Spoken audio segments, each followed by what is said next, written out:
趁支佛仔釣到魚。今次我同阿立就再接再厲，上東涌橋躉釣魚。上次我就用支佛仔釣條烏頭，今次我又想用支佛仔攞張新郵票。嗨，各位觀眾大家好，我叫 Marco。今日初7流，東風2至3級。我哋今日準備咗1樽南極蝦上東涌橋躉釣魚。你可以從個流水表睇得到，今日流水會好慢，而且風又比較細，可能今日嘅釣況都會唔錯。今次我哋又上返之前上開嗰個躉，釣開有感情，上次都未曾龜過，今次再上返去應該唔會走雞。同平時上躉一樣，我今日就準備咗一個試掛釣組，一開二兩門，用咗粒10 gram 嘅波子圓。今次我就約埋另一個釣友阿 Tommy 一齊嚟，佢同另外2位朋友就遲少少先 join 我，佢哋就選擇咗我前面嗰個躉，佢哋啱啱到咗，佢哋一樣係嚟玩佛仔，不過同我哋唔同啲，係佢哋會打粉釣，希望佢打粉嘅時候會幫我哋引埋啲魚一齊過埋嚟我哋兩邊個躉啦。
我慢慢打。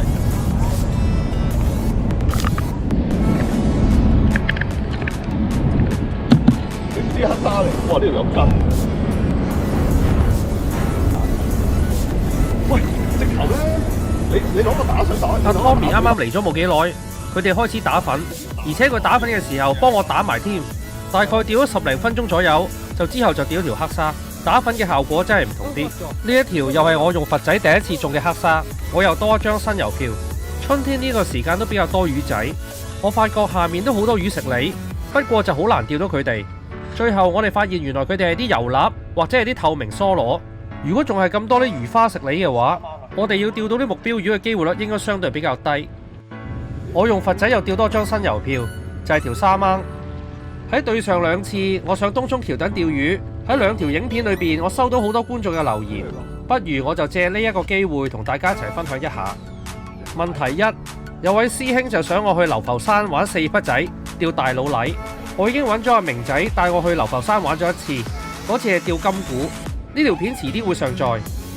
問題2，有位師兄呢就話釣泥鯭係好容易，係水中餓鬼，一有嘢食嘅話呢就會衝嚟食，唔使理嗰啲流水嘅，邊有我講到好似咁神化嘅魚啦。唔緊要嘅，你下次試一試上橋躉玩下，大家交流下釣魚心得。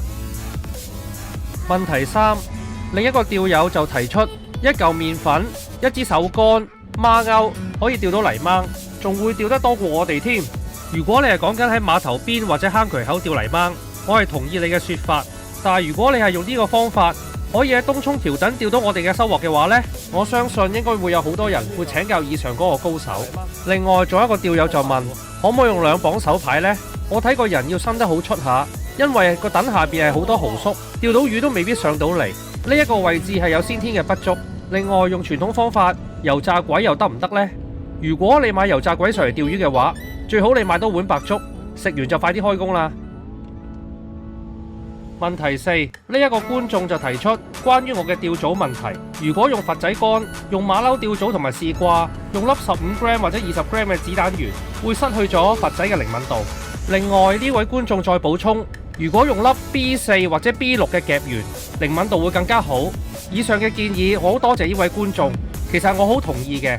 我好相信呢位觀眾應該係流浮山嘅釣友，喺流浮山上蠔牌釣魚，用 B4 或者 B6 嘅夾圓，確實係好得食。釣泥鯭同埋金股真係一流，但係唔好忘記喎，喺流浮山釣蠔牌係釣幾尺水，喺東涌橋墩呢一邊就吊10米水。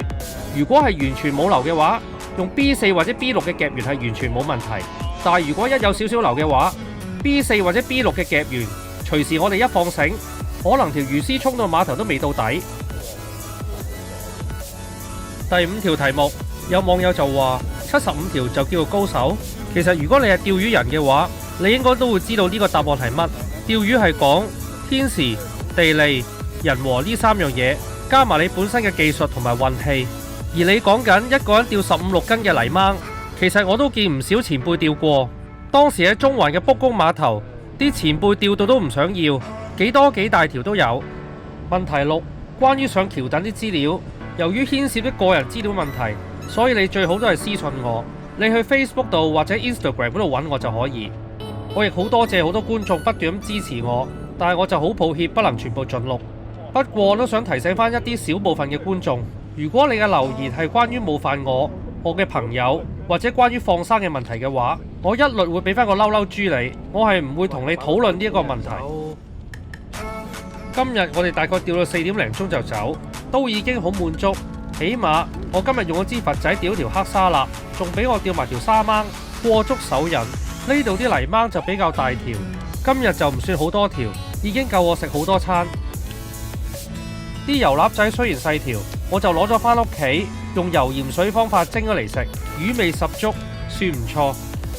今次我嘅釣魚分享我就分享到嚟呢一度。